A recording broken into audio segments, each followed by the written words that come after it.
Hello, friends, and welcome to Adventures in Pixie Land. My name is Amy. I'm an ordained minister, and we are in Bible study. We are in the NIV, and we will be through 2025. 2026, we start the KJV. We want to read as many different versions of the Bible as we can. This is the one we start with because we're going to compare them to each other.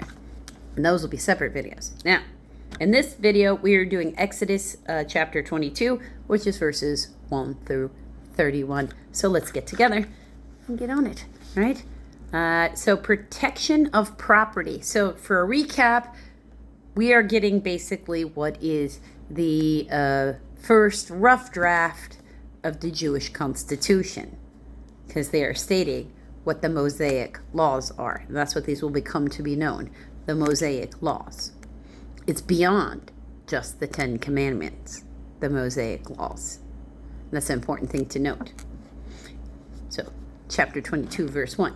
If a man steals an ox or a sheep and slaughters it or sells it, he must pay back 5 head of cattle for ox and 4 sheep for the sheep. Because first replace what it was, and then you stole it and you killed it.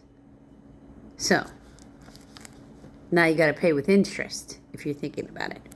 If a thief is caught breaking in and is struck so that he dies, the defender is not guilty of bloodshed. But if it happens after sunrise, he is guilty of bloodshed. So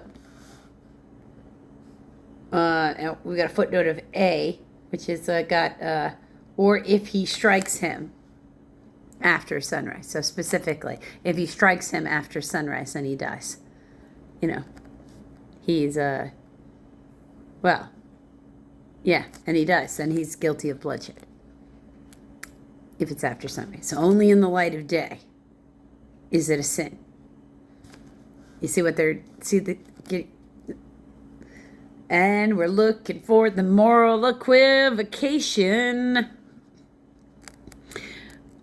A thief must certainly make restitution, but if he has nothing, he must be sold to pay for his theft. Okay.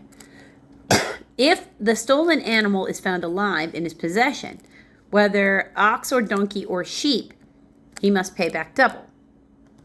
So give them back their possessions, and no, you have to go give them another, which is really just going to encourage him to go steal some more. So if a man grazes his livestock in a field or a vineyard and lets them stray, and they graze in another man's field, he must make restitution from the best of his own field or vineyard. So you got to, you ate their feed, so you're paying back feed for feed. So it's still the same, like eye for an eye kind of thing. If a fire breaks out and spreads into thorn bushes so that it burns shocks of grains or standing grain or the whole field, the one who started the fire must make restitution. Okay, yeah, you're held consequences. You can't just randomly start fires these days either. We call that arson. Then even if it was an intentional burn and you destroy someone else's property, you still have to make restitution. There are consequences for those actions.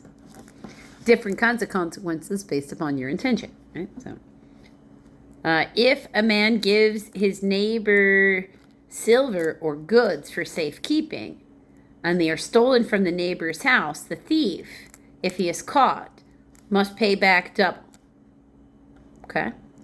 But if the thief is not found, the owner of the house must appear before the judges to determine whether he has laid his hands on the other man's property. Okay, so they're trying to decide, is he actually, because you gave him the silver, so you kind of took that risk. So did he steal it, or was it circumstances beyond his control? Like, did he do things? Did he help it get stolen, or didn't he? So now they want, somebody higher up with discernment. So I get that. Got to sort of like, now you got to take it to the courthouse, if you will. In all cases of illegal possession of an ox, a donkey, a sheep, a garment, or any other lost property about which someone says, "This is mine," both parties are to bring their cases before the judges. It's okay, don't try to settle any disputes on your own. The one to whom the judges declares guilty must pay back double to his neighbor. C. Whom God declares guilty. Okay. Because the judges is also with a footnote of B, because I didn't read that, is before God. The judges have a way of discerning God's will, is what they're implying there. Let's see, now we're on verse 10. If a man gives a donkey, an ox, a sheep, or any other animal to his neighbor for safekeeping, and it dies or is injured, so not just silver, okay, not just this worldly possession too, or it is taken when no one is looking, the issue between them will be settled by taking an oath before the Lord that the neighbor did not lay hands on the other person's property. The owner is to accept this, and no restitution is required. Okay, well, that's very specific. But if the animal was stolen from the neighbor, he must make restitution to the owner. Okay.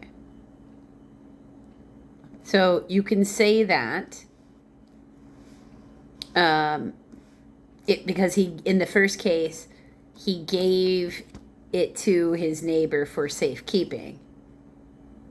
Whereas in the second one, it's a case of he's saying, I'm not responsible for what happened to it.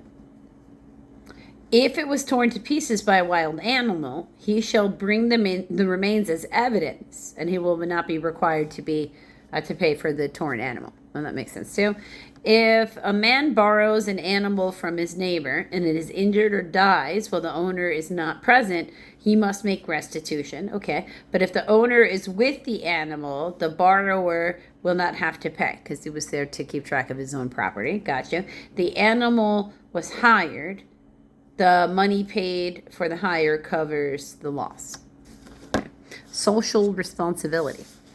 If a man seduces a virgin who is not pledged to be married and sleeps with her, he must pay the bride price, and she shall be his wife. Yep. Okay. If her father absolutely refuses to give her to him, he must still pay the bride price for virgins. He just doesn't get the wife.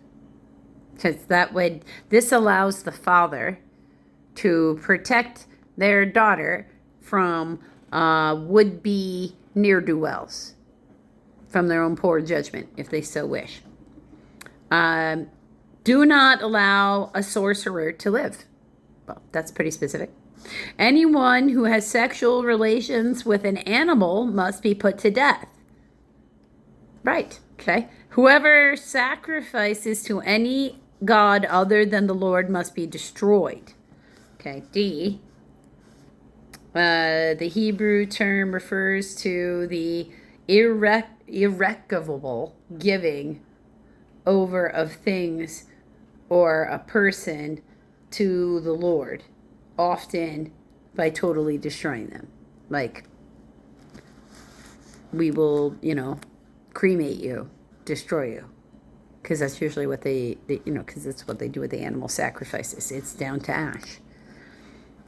Do not mistreat an alien or oppress him, for you were aliens in Egypt. Okay? You should know right there that means that Solomon will definitely break Mosaic law. See. Do not take advantage of a widow or an orphan. If you do, and they cry out to me, I will be aroused, and I will kill you with the sword. Your wives will become widows, and your children fatherless. If you lend money to one of my people among you who is needy, do not be like a moneylender. Charge him no interest. Ooh. Or excessive interest. So, if you're going to charge him any interest, it can't be excessive. In this version, it says no interest. If you take your neighbor's coat as a pledge, return it to him by sunset, because his cloak is the only covering he has for his body. What else will he sleep in? When he cries out to me, I will hear, for I am compassionate. So then you're going to get in trouble for being a jerk. Do not blaspheme God or curse the ruler of your people.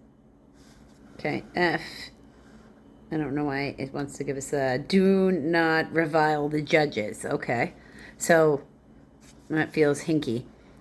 Do not hold back offerings from your granaries or your vats. Okay.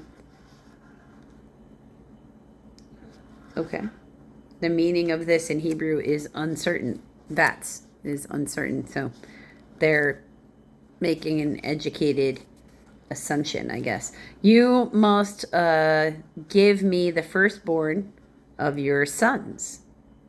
Do the same with your cattle and your sheep. Let them stay with their mothers for 7 days, but give them to me on the 8th day. So, in that case, he's talking about circumcision. He wants all the sons to be circumcised. And his firstborns, he really wants the firstborn sons to be dedicated to him. Like if you were going to choose someone for the priestly caste, they're his. The firstborns, not the secondborns. And then we have verse 31 to the last one. You are to be my holy people. So do not eat the meat of an animal torn by wild beasts. Throw it to the dogs. This makes more sense to me. I wouldn't necessarily... I would probably leave it for the wild animals or clean it up. I don't know that I would just give it to my dog. But in today's society, we tend to treat our plants are pets, and our pets we treat like kids. You see that? And then kids are meant to be treated, with extra special care and guidance. Even more so, because they're tiny people.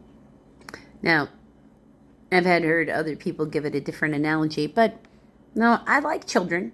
So whether I've had any or not doesn't matter. I like them. I love them, really. I tend to get along better with children than I do with some adults out there.